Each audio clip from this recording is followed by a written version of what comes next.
No. All right. Continuing on with last lesson, the example that I tried to use was looking at test scores, and I kind of said that generally what people do is there's the mean or the mean of the class, and you say how did you compare to the mean? So you might think, oh, I was better than average, or I was not as good as the average, so I was lower than the average. And a way of actually comparing with people would be to think about how many standard deviations away from the center you are. And I did say that that was something you should ask your teachers about when you get given a result back, because on Central it actually does come up with the standard deviations, which I'd like to show you, but I don't want to show everybody everyone's marks. But you can think about how many standard deviations away. And you might think, why would I do that? I could just think about my mark compared to somebody else's. And yeah, you'd be right. But if you wanted to think about how well somebody's doing in general, then this is kind of the thing you do. So have a look at this person. They've got marks for maths, science, and history. So this is one person. But you could think of how this would relate to having multiple people. They want to know what they did best in. And you might think, okay, well, they got an 80 in maths, then, they should be, that's what they're best in. They got the highest mark in that. But if you want to think about how well they did in comparison to the class or in comparison to everybody else, which is kind of what the ATAR is, then this is, I guess, how you would think about it. So in comparison to the class mean, so how well Ashley's done in comparison to each person in the class, you can think about how far away they are from the mean, given certain standard deviations.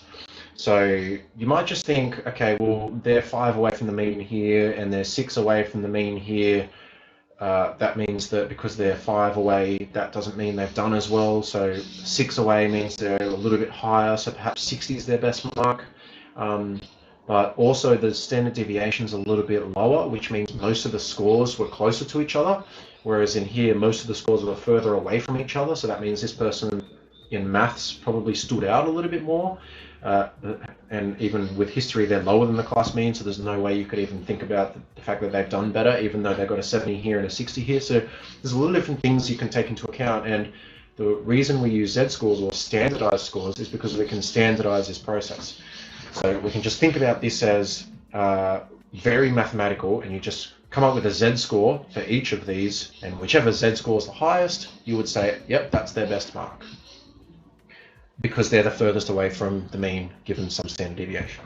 So what we're going to do is find their Z-score for each of them, so how far away they are from the mean, and then based on each of the Z-scores, we're going to make a judgment as to which subject they did the best in. Now, you can just think of history as being their worst because straight away they're below the class mean. These two are higher than the class mean, so it's probably not going to be the case that they did the best in history, even though their mark is better than that of science. But another thing is that it doesn't tell us that the marks are a percentage or that they're out of 100 or anything. This could be 80 out of 80, who knows. Anyway, let's find her Z-scores. So A, we'll look at the mark of 80, and we'll work out a Z-score. So Z is equal to her mark minus the mean, which is 75, all over the standard deviation, which is 16. So that's equal to 5 over 16, which is 0.31. I'll just write the whole thing, 3125. Okay, so having a look up here, she's less than a standard deviation, so 0.3. So she's sitting in here in kind of like the middle 68% of people. Okay, so let's now look at a score of 60.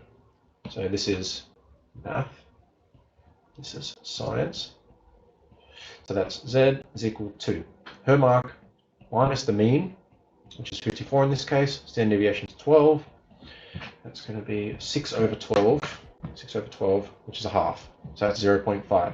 Okay, so she's here now, which is a little bit higher than she was before. So maybe I should be drawing. No, screw it. So the Z-score is a little bit higher, so that means she's in the higher section of people. Is that the right way of saying that? Maybe. Anyway, let me move this. So I can actually fit my other one in there. Okay, Now, my score of 70, her score of 70, I think we don't even need to do this, but I'm gonna. Let's find out what it is. Wonder if you can guess before I do it. 70 minus 78, all on 10 equals, that's minus 8 on 10, which is negative 0.8, isn't it? Yeah, negative 0.8.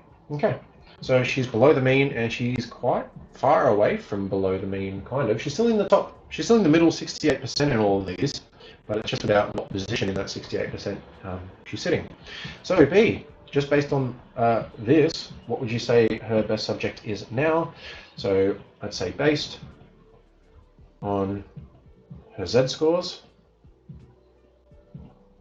she performed, making it does say her, okay, good. Based on her, she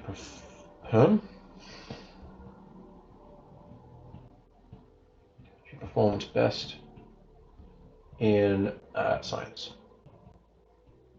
Okay, so her Z score is higher. I guess we could just draw it quickly, because this video is going to be quite 6 minutes. It's not that short, I guess. It's a weird thing. Okay, X bar. Let's say that's a Z score of 1. So here's the 0.5. Here's the 0.3. And here is the negative 0.8, which is history, maths, and science. And yeah, that's it. So basically, I just want you to be able to calculate Z scores for different scores and make comparisons. And try and make an informed guess before you approach the question. So obviously, you're just going to be given a certain amount of scores from different people, or from the same person from different classes, or like whatever it is. Different measurements from different body parts or something like that. Just try and think about how far above or below they might be from the mean given a standard deviation, and think about I guess what their Z scores would be, I suppose.